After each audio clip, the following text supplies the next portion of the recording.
हमने पढ़ा था भाववाचक जो संज्ञा होती है हमारी, उसका निर्माण 5 प्रकार से होता है। कितने प्रकार से होता है उसका निर्माण? उसका निर्माण हमारा 5 प्रकार से होता है। कौन कौन से प्रकार है? सबसे पहला विशेषण से उसका निर्माण होता है। दूसरा, उसका निर्माण क्रिया से होता है। तीसरा, उसका निर्माण जातिवाचक संज्ञा से होता है। और चौथा, उसका निर्माण अव्यय से होता है। और पांचवा, उसका निर्माण सर्वनाम से होता है। किससे होता है? सर्वनाम से होता है। क्लियर? अब इसके बाद हम देखेंगे कि विशेषण से भाववाचक संज्ञा कैसे बनती है, क्रिया से भाववाचक संज्ञा कैसे बनती है, जातिवाचक से भाववाचक संज्ञा कैसे बनती है, अव्यय से और सर्वनाम से जातिवाचक भाववाचक संज्ञा कैसे बनती है। इनको हम इनके एक एक दो दो एग्जाम्पल लेके हम इनको समझने की कोशिश हम करते हैं। क्या करते हैं? हम समझने की इनको हम कोशिश करते हैं। जैसे कि हमारे सामने लिखा है, विशेषण से भाववाचक संज्ञा किस प्रकार से बनाई जाती है? किससे? विशेषण से।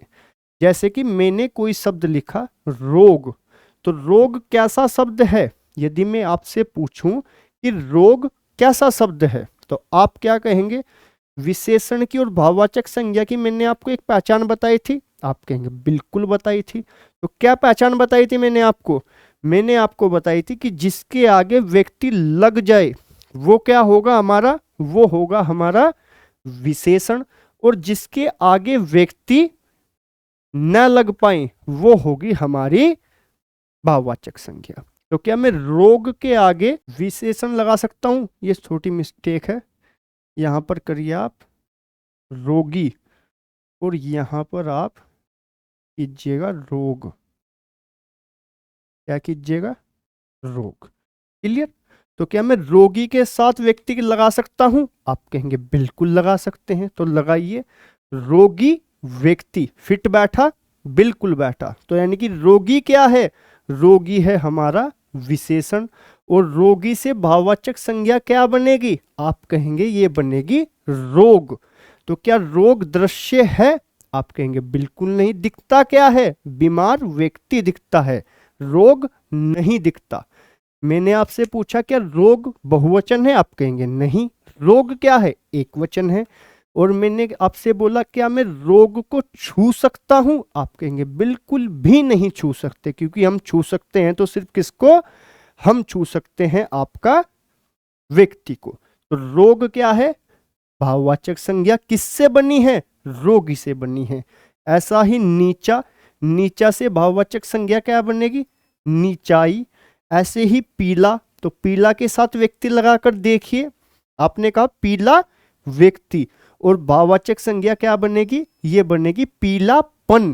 क्या आपको पीलापन दिखता है? बिल्कुल नहीं। क्या आप पीलेपन को छू सकते हैं? आप छू सकते हैं पीले किसी वस्तु को। इसके बाद ऊंचा से क्या बनेगी? ऊंचाई। और इसके बाद शांत से क्या बनेगी? शांत क्या है? शांत विशेषण है या संज्ञा है? शांत के साथ व्यक्ति लगाओ, शांत व्यक्ति। और शांति क्या है? शांति है आपकी भाववाचक संज्ञा। शांति को आप छू सकते हैं? नहीं। शांति को आप देख सकते हैं? नहीं देख सकते। क्लियर? बहुत बढ़िया। इसके बाद अगला जो हमारा भेद था वो था जातिवाचक संज्ञा से भाववाचक संज्ञा का निर्माण कैसे किया जाता है। इससे जातिवाचक संज्ञा से, तो जातिवाचक से कैसे किया जाता है? लड़का से क्या बनेगी? लड़कपन। हिंदू से क्या बनेगी? हिंदुत्व। और पंचायत, पंच से क्या बनेगी? पंच से बनेगी पंचायत। अब जो पंच होते हैं, क्या पंच संसार में अकेले होते हैं? क्या उनके जैसे कोई और पंच नहीं होते? आप कहेंगे बिल्कुल होते हैं। तो पंच में कौन सी संज्ञा है? पंच में है हमारी जातिवाचक संज्ञा। और जो पंच से हमारी भाववाचक संज्ञा बनी वो क्या बनेगी? वो बनेगी हमारी पंचायत। वो क्या बनेगी हमारी? वो बनेगी हमारी पंचायत। क्लियर बात? इसके बाद अगला आ गया चिकित्सक। तो चिकित्सक कैसा है? दृश्य है? बिल्कुल है। बहुवचन बन सकता है? चिकित्सकों भी हो सकता है? बिल्कुल हो सकता है। और क्या चिकित्सक संसार में अकेला है? आप कहेंगे जी नहीं, चिकित्सक तो बहुत सारे हैं। तो चिकित्सक में संज्ञा कौन सी? जातिवाचक संज्ञा। और चिकित्सक से भाववाचक संज्ञा क्या बनेगी? आप कहेंगे चिकित्सा। और चिकित्सा को पहचानने के लिए शॉर्ट ट्रिक मैंने आपको क्या बताई थी? अदृश्य होनी चाहिए, एक वचन होनी चाहिए और जिसको छुआ न जा सके। बच्चा से क्या बनेगी? बचपन। इसी के साथ अगला अगला देखा हमने क्रिया से भाववाचक संज्ञा का निर्माण। तो क्रिया क्या होती है? क्रिया होती है उड़ना, और उड़ना से भाववाचक संज्ञा क्या बनेगी? उड़ना से भाववाचक संज्ञा बनेगी उड़ान। और हंसना से भाववाचक संज्ञा क्या बनेगी? हंसी। ऐसे ही दौड़ना से भाववाचक संज्ञा क्या बनेगी? दौड़। क्या दौड़ को आप छू सकते हैं? आप कहेंगे बिल्कुल भी नहीं छू सकते। छू सकते हैं तो हम किसको? या तो दौड़ते हुए व्यक्ति को या दौड़ते हुए जानवर को। कभी भी हम दौड़ को छू नहीं सकते। दौड़ हमें दिखाई देती है? आप कहेंगे जी नहीं, हमें दिखता है व्यक्ति या तो जानवर। तो दौड़ क्या है? अदृश्य। और पढ़ना से क्या बनी? पढ़ाई। क्या पढ़ाई को हम छू सकते हैं? आप कहेंगे जी नहीं, हम छू सकते हैं पढ़ते हुए व्यक्ति को, हम पढ़ाई को कभी भी नहीं छू सकते। इसके बाद खेलना से क्या बनी? खेल। क्या खेल को हम छू सकते हैं? बिल्कुल नहीं छू सकते। या तो हम उस खेलने के सामान को छू सकते हैं या खेलने वाले को छू सकते हैं, कभी भी हम खेल को नहीं छू सकते। खेल दिखाई देता है? आप कहेंगे जी नहीं, खेलता हुआ व्यक्ति दिखाई देता है। इसके बाद अव्यय से बनी। अव्यय से तेज से बन जाएगी तेजी, शीघ्र से बन जाएगी शीघ्रता, हाहा से बन जाएगी हाहाकार, और निकट से बन जाएगी निकटता। क्लियर? इसके बाद सर्वनाम से भाववाचक संज्ञा का निर्माण। जैसे मम से बन गई ममता। क्या ममता को हम देख सकते हैं? बिल्कुल नहीं देख सकते। ममता को हम छू सकते हैं? बिल्कुल नहीं छू सकते। इसके बाद निज। निज से बन गया निज तत्व, सर्व से बन गया सर्वदा, और अपना से बन गया अपनाना। अपना से क्या बन गया? अपनाना। क्लियर? अपनाना से अपनापन। अपना से क्या बन गया? अपनापन। तो क्या अपनेपन को छू सकते हो तुम कहोगे बिल्कुल भी नहीं छू सकते, क्योंकि अपनापन क्या है? अपनापन है भाववाचक संज्ञा। क्लियर हो गई बात? बहुत बढ़िया। इसके बाद अगला लिखिए आप। तो संज्ञा के अब तक हमने कितने भेदों को पढ़ लिया? संज्ञा के अब तक हमने 3 भेदों को पढ़ लिया। तो चौथा भेद कौन सा होता है संज्ञा का? चौथा भेद बताया था मैंने आपको, द्रव्यवाचक संज्ञा। कौन सा बताया था? द्रव्यवाचक संज्ञा। चौथा भेद बताया था। वो द्रव्यवाचक संज्ञा कौन सी होती है? इसको दूसरा किस और नाम से जाना जाता है? आप कहेंगे इसको हम पदार्थवाचक संज्ञा के नाम से भी जानते हैं। तो द्रव्यवाचक संज्ञा कौन सी होती है? वे संज्ञा शब्द, वे संज्ञा शब्द जो वे संज्ञा शब्द जो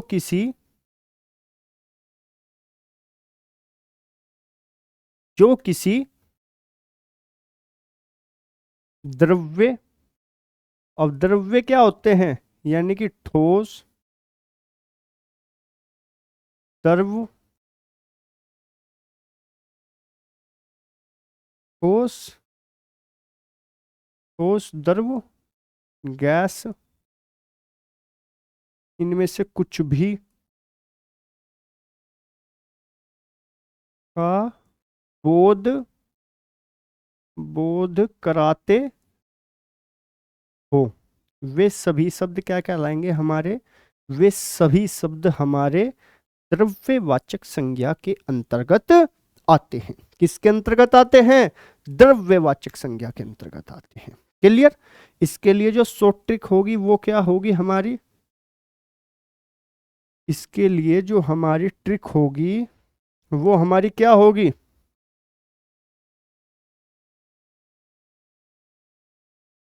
इसके लिए ट्रिक होगी, वो होगी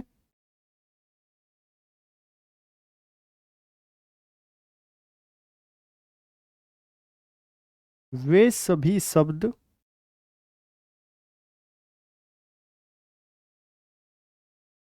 जो जिनकी गिनती न न की जा सके, जिनकी गिनती न की जा सके, न की जा सके, तथा जो जो ठोस के रूप में हो या जो द्रव के रूप में हो या जो गैस के रूप में हो, वे सभी शब्द क्या होंगे हमारे, वे सभी शब्द हमारे द्रव्यवाचक संज्ञा या हमारी पदार्थवाचक संज्ञा के अंतर्गत आएंगे। क्लियर हो गई बात? बहुत बढ़िया। जैसे कि मैंने यहां पर लिख दिया दूध, तो दूध शब्द में कौन सी संज्ञा है? क्या दूध की आप गिनती कर सकते हैं? एक दूध, दो दूध? नहीं कर सकते। क्या दूध किस में आता है? द्रव में आता है, बिल्कुल आता है। तो जितने भी ठोस, द्रव, गैस जो भी होंगे वे सभी इसी में आएंगे। जैसे कि मैंने लिख दिया पानी, जैसे मैंने लिख दिया लोहा, ये सभी शब्द किस में आएंगे? हमारे द्रव्यवाचक संज्ञा के उदाहरण होंगे। क्लियर हो गई बात? अगला अगला जो हमारा भेद है संज्ञा का, और संज्ञा का हमारा जो लास्ट भेद है वो है हमारा समूहवाचक संज्ञा। कौन सा है? समूहवाचक वाचक संज्ञा। समूहवाचक संज्ञा। आखिरी भेद कौन सा है? समूहवाचक संज्ञा। ठीक है, तो उसकी परिभाषा क्या होगी? वे संज्ञा शब्द, वे संज्ञा शब्द जो जो किसी वे संज्ञा शब्द जो किसी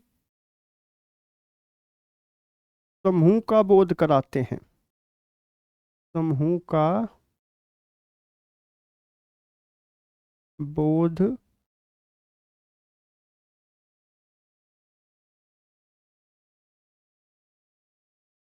बोध कराते हैं, वे सभी क्या होंगे? हमारे समूहवाचक संज्ञा होंगे। यानी कि जितने भी समूह, जितने भी समुदाय का जो भी शब्द बोध कर रहे होंगे वे सभी क्या होंगे? हमारे समुदायवाचक संज्ञा।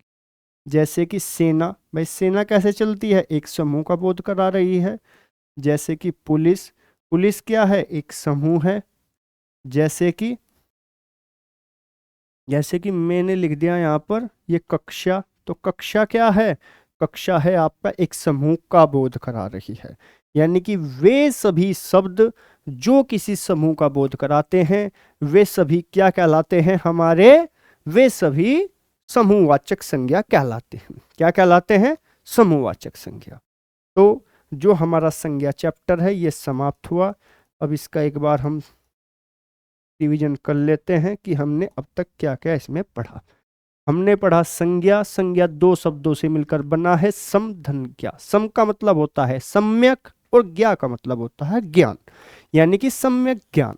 इसके बाद परिभाषा क्या होगी इसकी?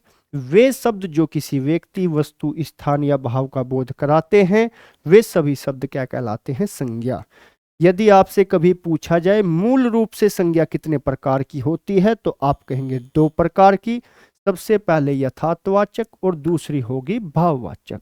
यथार्थवाचक संज्ञा कौन सी होती है? जो दृश्य होती है। भाववाचक संज्ञा कौन सी होती है? जो अदृश्य होती है। इसके बाद प्राचीन हिंदी के अनुसार संज्ञा के भेद कितने होते हैं? 5 होते हैं। व्यक्तिवाचक, जातिवाचक, भाववाचक, द्रव्यवाचक, जिसका अन्य नाम पदार्थवाचक भी है, और समूहवाचक। समूहवाचक को क्या बोलते हैं? समुदायवाचक भी हम बोलते हैं। क्लियर बात? इसके बाद आधुनिक हिंदी के भेद कितने होते हैं? 3 होते हैं।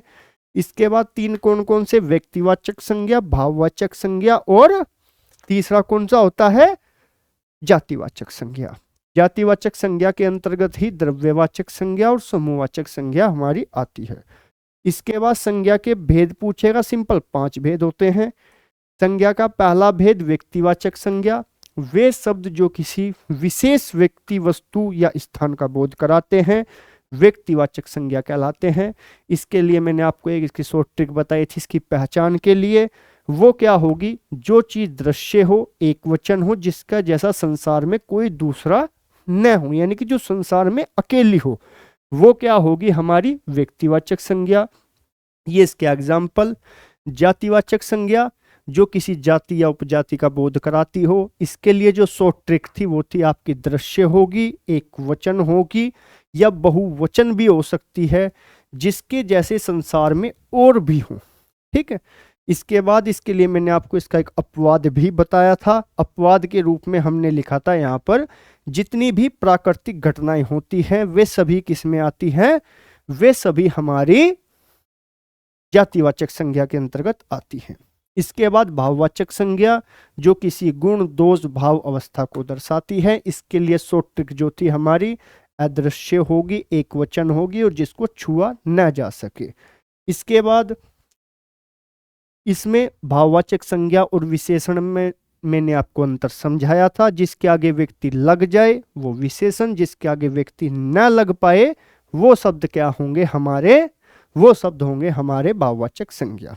इसके बाद यदि भाववाचक संज्ञा कभी भी आपको बहुवचन रूप में दिखाई दे तो वो सब क्या होंगे, हमारी जातिवाचक संज्ञा के अंतर्गत आते हैं।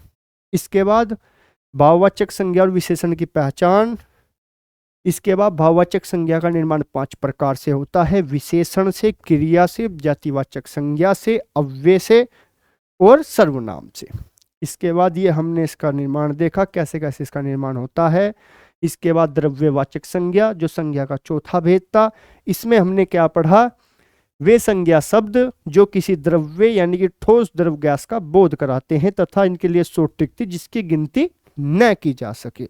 इसके बाद समूहवाचक संज्ञा में क्या होता है, जिसकी गिनती की जा सके। यहां पर आप इसकी ट्रिक क्या लिख लेंगे, यहां पर आप इसकी ट्रिक लिख लेंगे क्या, जिसकी गिनती, जिसकी गिनती की जा सके, जिसकी गिनती की जा सके। वे सभी शब्द क्या होंगे हमारे, वे सभी शब्द हमारे जातिवाचक संज्ञा, समूहवाचक संज्ञा के अंतर्गत आते हैं। संज्ञा चैप्टर आपका बिल्कुल जड़ से समाप्त हो चुका है। अब आप इसके कहीं से भी कितने भी एमसीक्यू लगाइए, आपको 100% इसका रिजल्ट मिलेगा। दीजिए मुझे इजाजत। काकरान इंस्टीट्यूट को ऐसे ही प्यार देते रहिएगा। Thank you.